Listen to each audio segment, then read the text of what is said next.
ಪಹಲ್ಗಾಮ್ಗೆ ಹೋಲಿಕೆಯನ್ನು ಮಾಡಿರ್ತಕ್ಕಂಥದ್ದು ಅದ್ರ ಬಗ್ಗೆ ಇವತ್ತು ಪ್ರೊಟೆಸ್ಟ್ ಕೂಡ ಹಮ್ಮಿಕೊಂಡಿದ್ದೀರಿ.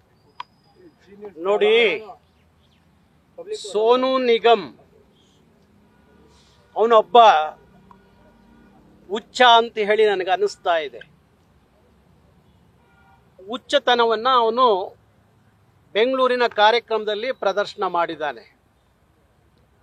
ಅಲ್ಲಿ ಕೇಳಿದ್ದು ಅವನಿಗೆ ಕನ್ನಡ ಗೊತ್ತಿದೆ.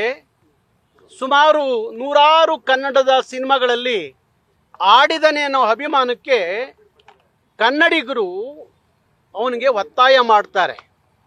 ಅಭಿಮಾನವನ್ನು ವ್ಯಕ್ತಪಡಿಸೋದು ರೀತಿಗಳು ಬೇರೆ ಬೇರೆ ಇರಬಹುದು. ಹಾಗಂತ ಅವರೇನು ಇವರ ಶತ್ರುಗಳಲ್ಲ. ಹಾಗಾಗಿ ಕನ್ನಡ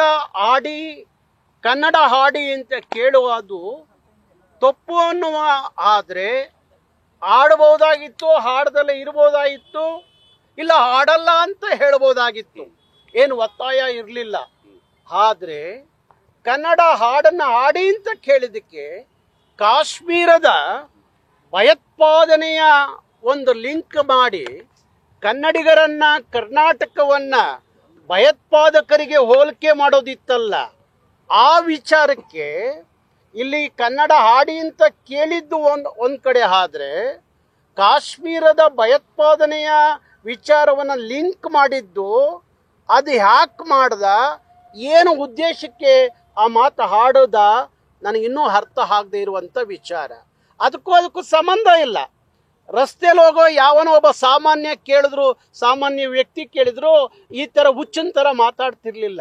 ಇವನೊಬ್ಬ ದೊಡ್ಡ ಹುಚ್ಚ ಅಂತ ಅನ್ಸುತ್ತೆ. ಅದಕ್ಕೆ ಯಾಕೆ ಲಿಂಕ್ ಮಾಡಿ ಮಾತಾಡ್ದ ಅನ್ನೋದು ಗೊತ್ತಿಲ್ಲದೆ ಇರುವಂತ ವಿಚಾರ. ಹಾಗಾಗಿ ಅವನ ಮೇಲೆ ರಾಷ್ಟ್ರದ್ರೋಹದ ಕೇಸನ್ನ ಕರವೇ ಅವಲಹಳ್ಳಿ ಪೊಲೀಸ್ ಸ್ಟೇಷನಲ್ಲಿ ಕೇಸ್ ರಿಜಿಸ್ಟರ್ ಮಾಡ್ತು. ಅದು FIR ಆಯಿತು.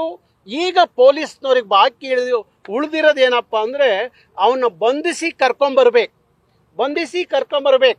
ಇನ್ನೊಂದು ದಿವಸ ಕನ್ನಡಿಗರ ಬಗ್ಗೆ, ಕರ್ನಾಟಕದ ಬಗ್ಗೆ ಮಾತಾಡಿದವ್ರಿಗೆ ಉಳುಗಾಲ ಇಲ್ಲ ಅನ್ನೋದು ಗೊತ್ತಾಗಬೇಕು ಅನ್ನೋದಾದರೆ ಅವನು ಬಂಧಿಸಿ 4 ದಿವಸ ಜೈಲಿಗೆ ಕಳಿಸಿರೆ ಬಹುಶಃ ಆ ಹುಚ್ಚನಿಗೆ ಜೈಲು ಅನ್ನೋದು ಒಂದು ಪರಿವರ್ತನಾ ಕೇಂದ್ರ ಅಂತ ನಾನು ಭಾವಿಸಿದ್ದೀನಿ.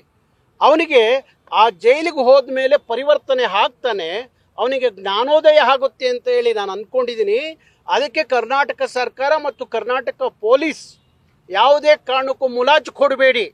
ಈ ಕೆಲಸವನ್ನು ಯಾರಾದರೂ ಶ್ರೀಸಾಮಾನ್ಯರು ಮಾಡಿದರೆ ಅವ್ರ ಮೇಲೆ ಕಾನೂನು ಕ್ರಮ ಆಗ್ತಿತ್ತಲ್ಲ, ಹಾಗೆ ಇವನಿಗೆ ಯಾವುದೇ ರಿಯಾಯಿತಿ ಕೊಡದಲೇ ಅವನು ಎಲ್ಲೇ ಇದ್ರೂ ತಕ್ಷಣ ಬಂಧಿಸಿ ಕರೆತಂದು ಅವನ್ನ ಕೋರ್ಟಿನ ಕಟ್ಕಟ್ಟೆಯಲ್ಲಿ ನಿಲ್ಲಿಸಬೇಕು ಅಂತ ಒತ್ತಾಯಿಸಿ ಇವತ್ತು ಕರ್ನಾಟಕ ರಕ್ಷಣಾ ವೇದಿಕೆ ಫ್ರೀಡಂ ಪಾರ್ಕ್ನಲ್ಲಿ ಪ್ರತಿಭಟನೆ ಮಾಡ್ತಾ ಇದೆ. ಹಾಗಾಗಿ ಅವನ ತಕ್ಷಣ ಬಂಧಿಸಬೇಕು. ಯಾಕೆಂದರೆ ತಾನು ಮಾಡಿದ್ದ ತಪ್ಪನ್ನು ತಿದ್ದುಕೊಂಡು ಸರಿ ಮಾಡಿಕೊಂಡು ಕ್ಷಮೆ ಯೋಚಿಸಿದ್ರೆ ಪರವಾಗಿರಲಿಲ್ಲ. ಆದರೆ ಮತ್ತೆ ಒಂದು ವಿಡಿಯೋವನ್ನು ಬಿಡೋ ಮುಖಾಂತರ ಅವನ್ನ ಮಾತಾಡಿದ್ನ ಸಮರ್ಥನೆ ಮಾಡ್ಕೋತಾನೆ ಅಂದರೆ ಈ ಹುಚ್ಚನಿಗೆ ಸರಿಯಾದ ಪಾಠವನ್ನು ಕಲಿಸ್ಲೇಬೇಕಾಗತ್ತೆ. ಅದಕ್ಕೆ ಪೊಲೀಸ್ ಇಲಾಖೆ, ನಾನು ಗೃಹ ಇಲಾಖೆ ಹೇಳ್ತಿದ್ದೀನಿ, ಅವನಿಗೆ ಮುಲಾಜ್ ಕೊಡಬೇಡಿ. ನಿಮ್ಮ ಪೊಲೀಸ್ ನಿಯೋಗವನ್ನು ಅವನು ಎಲ್ಲೇ ಇದ್ರೂ ಕಳಿಸಿ ಅವನಿಗೆ ಕೋಳ ಹಾಕಿ ಕರ್ಕೊಂಬನ್ನಿ. ಯಾಕೆಂದರೆ ಭಾಷೆ ಅನ್ನೋದು ನಮಗೆ ಅದೊಂದು ಭಾವನಾತ್ಮಕವಾದ ವಿಚಾರ. ಹಾಗಾಗಿ ಯಾವುದೇ ಕಾರಣಕ್ಕೂ ಇದನ್ನು ನಾವು ಸಹಿಸ್ಕೊಳ್ಳೋದಿಲ್ಲ. ಪೊಲೀಸ್ ವ್ಯವಸ್ಥೆ ಮೇಲೆ ನಂಬಿಕೆ ಉಳಿಬೇಕು ಅಂದರೆ ಅವನ್ನ ಬಂಧಿಸಬೇಕು. ಎರಡನೇದು, ಕನ್ನಡ ಚಲನಚಿತ್ರ ವಾಣಿಜ್ಯ ಮಂಡಳಿ ಇವತ್ತು ಸಭೆ ಮಾಡ್ತಾ ಇದೆ. ವಾಣಿಜ್ಯ ಮಂಡಳಿಗೆ ನಾನು ನೇರವಾಗಿ ಹೇಳ್ತಾ ಇದ್ದೀನಿ, ನೀವು ಅಡ್ಡಗೋಡೆ ಮೇಲೆ ದೀಪ ಇಕ್ಕೋ ಕೆಲಸ ಮಾಡಬೇಡಿ. ಕನ್ನಡದ ನಾಡು ನುಡಿ ವಿಚಾರ ಬಂದಾಗ ಚಲನಚಿತ್ರ ವಾಣಿಜ್ಯ ಮಂಡಳಿ, ಕರ್ನಾಟಕ ಕಲಾವಿದರು ಇವ್ರು ಯಾರೂ ಸರಿಯಾಗಿ ಮಾತಾಡಲ್ಲ ಅಂತ ಹೇಳಿ ಕನ್ನಡ ಸಂದರ್ಭಕ್ಕಾದರೂ ವಾಣಿಜ್ಯ ಮಂಡಳಿ ಸರಿಯಾದಂಥ ತೀರ್ಮಾನ ತಗೋಬೇಕು. ಯಾವುದೇ ಕಾರಣಕ್ಕೂ ಕನ್ನಡ ನಿರ್ಮಾಪಕರಿಗೆ ಹೇಳಬೇಕು, ಇನ್ಮೇಲೆ ಯಾವುದೋ ಪರಭಾಷೆಯ ಇಂಥ ಹುಚ್ಚರನ್ನ ಕರೆದು ಆಡಿಸೋದು ಬಿಟ್ಟು ನಮ್ಮ ನಾಡಿನ ಮಕ್ಕಳು ಅಗಾಧವಾದಂಥ ಕಲಾವಿದರು, ಗಾಯಕರು ಕರ್ನಾಟಕದಲ್ಲಿ ಇವತ್ತಿದ್ದಾರೆ, ಅವ್ರ ಕೈಲಿ ಆಡಿಸ್ಬೇಕು. ಸೋನು ನಿಗಮ್ನ ಇಲ್ಲಿ ಈ ರಾಜ್ಯದಲ್ಲಿ ಕನ್ನಡ ಚಿತ್ರರಂಗದಲ್ಲಿ ಆಡಿಸದೆ ಅವನಿಗೆ ನಿಬಂಧನೆಯನ್ನು ಹೇರಬೇಕು. ಹಾಗೆ ಯಾವುದೇ ಅವನು ಹಾಡಿರುವಂಥ ಬೇರೆ ಭಾಷೆಯ ಸಿನಿಮಾಗಳು ಇಲ್ಲಿ ಬಿಡುಗಡೆ ಆದರೆ ಅದನ್ನು ತಡೆಯುವಂಥ ಕೆಲಸವನ್ನು ಕರವೇ ಮಾಡಬೇಕು ಅನ್ನೋ ತೀರ್ಮಾನವನ್ನು ನಾವು ಮಾಡಿದ್ದೀವಿ.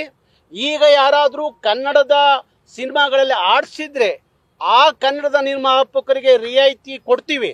ಆದರೆ ಬೇರೆ ಭಾಷಿಕರು ಏನಾದರೂ ಆಡಿಸಿರೋ ಸಿನಿಮಾಗಳು ಇಲ್ಲಿ ಬಿಡುಗಡೆ ಆಗಬೇಕು ಅನ್ನೋದಾದರೆ ಸದ್ಯಕ್ಕೆ ಕರ್ನಾಟಕದಲ್ಲಿ ಅವಕಾಶ ಇಲ್ಲ. ಹಾಗಾಗಿ ಚಲನಚಿತ್ರ ವಾಣಿಜ್ಯ ಮಂಡಳಿ, ನಿರ್ಮಾಪಕರ ಸಂಘ, ನಿರ್ದೇಶಕರ ಸಂಘ ಒಂದು ಒಳ್ಳೆಯ ತೀರ್ಮಾನ ಮಾಡಬೇಕು. ಹಾಗೆ ಕರ್ನಾಟಕ ಸರ್ಕಾರಕ್ಕೆ ನಾನು ಮನವಿ ಮಾಡ್ತೀನಿ, ನೀವು ಕರ್ನಾಟಕದ ಕನ್ನಡ ಮತ್ತು ಸಂಸ್ಕೃತಿ ಇಲಾಖೆ ಮಾಡುವಂಥ ಕರ್ನಾಟಕದಲ್ಲಿ ಅನೇಕ ಕಾರ್ಯಕ್ರಮಗಳನ್ನ ನಡೆಸ್ತೀರಿ. ಅದು ದಸರಾ ಉತ್ಸವ ಇರ್ಬೋದು, ಬನವಾಸಿಯ ಉತ್ಸವ ಇರ್ಬೋದು, ಹಂಪೆ ಉತ್ಸವ ಇರ್ಬೋದು, ಕದಂಬ ಉತ್ಸವ ಇರ್ಬೋದು. ಇಂಥ ಯಾವುದೇ ಈವೆಂಟ್ಗಳು ಮಾಡುವಾಗ ಹೊರಗಡೆಯವ್ರನ್ನ ತಂದು ಕೋಟಿ ಕೋಟಿ ಹಣ ಕೊಟ್ಟು ಇಲ್ಲಿ ಅವರು ಬಂದು ತಿಂದು ಉಂಡು ನಮ್ಮನ್ನು ಬೈಯೋ ಕೆಲಸಕ್ಕೆ ನೀವು ಅವಕಾಶ ಕೊಡಬೇಡಿ. ಕರ್ನಾಟಕದಲ್ಲಿ ಬೇಕಾದಷ್ಟು ಗಾಯಕರಿದ್ದಾರೆ, ಕಲಾವಿದರಿದ್ದಾರೆ.